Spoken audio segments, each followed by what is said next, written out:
गेल्मर वोसबर्ग एक Dutch surgeon और मुगल दरबार की कूटनीति। 17वीं शताब्दी के बंगाल के आड़ नदी क्षेत्रों में शक्ति हमेशा औपचारिक संधियों या भव्य दूतावासों के माध्यम से नहीं दिखाई जाती थी। अक्सर ये एक शासक और डॉक्टर के बीच पाई जाती थी। इस अनूठी गतिशीलता के केंद्र में गेल्मर वोसबर्ग थे, जो एक डच सर्जन थे। वो डच ईस्ट इंडिया कंपनी और मुगल साम्राज्य के सबसे शक्तिशाली व्यक्तियों में से एक मीर जुमला के बीच एक कूटनीतिक सेतु बन गए थे। 1660 तक मुगल उत्तराधिकार के युद्ध ने साम्राज्य के पूर्वी सीमांत को उच्च तनाव की स्थिति में छोड़ दिया था।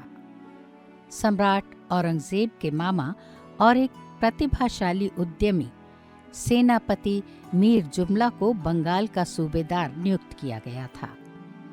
मीर जुमला का राजनैतिक और व्यापारिक प्रभाव इतना अधिक था कि वे अक्सर यूरोपीय कंपनियों पर अपने सैन्य उद्देश्यों के लिए धन, हथियार और तकनीकी विशेषज्ञता के लिए दबाव डालते थे। कपड़ा और शोरा के आकर्षक व्यापार को बनाए रखने के लिए बेताब वीओसी को लगा कि वे केवल तटस्थ नहीं रह सकते। जीवित रहने के लिए उन्हें मीर जुमला की सेवा में खुद को शामिल करना ही पड़ा। इस जबरन सहयोग के हिस्से के रूप में मीर जुमला ने वीओसी से विशेषज्ञ कर्मियों को लीज पर लेना शुरू किया, जिनमें जहाज निर्माता, नाविक और सर्जन गेल्मर वोसबर्ग शामिल थे, जहां उनका प्राथमिक कार्य नवाब और उनके आंतरिक घेरे के स्वास्थ्य की देखभाल करना था। वहीं बटविया के डच निदेशकों और ढाका के फैक्ट्री प्रमुखों ने डॉक्टर के लिए कहीं अधिक रणनीति उपयोग देखा। मीर जुमला के साथ निकटता के कारण कंपनी वोसबर्ग को दैनिक कूटनीतिक व्यवहार करने के लिए सबसे उपयोगी व्यक्ति मानती थी। प्रांतीय कूटनीति की दुनिया में जहां विशिष्ट स्थानीय बातचीत अक्सर दिल्ली के शाही फरमानों से अधिक महत्वपूर्ण होती थी, वोसबर्ग एक मुख्य कड़ी थी। जहां ढाका के डच प्रतिनिधि को सप्ताह में एक बार नवाब से मिलने की उम्मीद थी, वहीं वोसबर्ग नवाब के घेरे के भीतर ही रहते थे।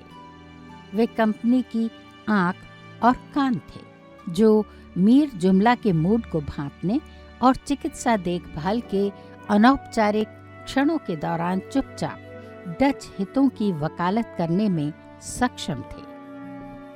ये व्यवस्था एक व्यापक पैटर्न का हिस्सा थी, जहां वीओसी ने अपनी विशेषज्ञता नौसैनिक शक्ति से लेकर चिकित्सा ज्ञान तक को महत्वपूर्ण बार्गेनिंग चिप्स के रूप में इस्तेमाल किया। वोसबर्ग की सेवा ने कंपनी को उस कठिन दौर में रास्ता खोजने में मदद की, जब मीर जुमला आक्रामक रूप से हिजली द्वीप जैसे क्षेत्रों पर अधिकार कर रहे थे। एक ऐसा सर्जन प्रदान करके जिस पर नवाब भरोसा कर सके, वीओसी ने ये सुनिश्चित किया कि सैन्य समर्थन के लिए दबाव के बावजूद उनका व्यापार चलता रहे। गेल्मर वोसबर्ग की कहानी उस युग के ऐसे प्रविधि को दर्शाती है जहां यूरोपीय कंपनियों को मौजूदा एशियाई शक्ति संरचनाओं के साथ तालमेल बैठाने के लिए मजबूर होना पड़ा।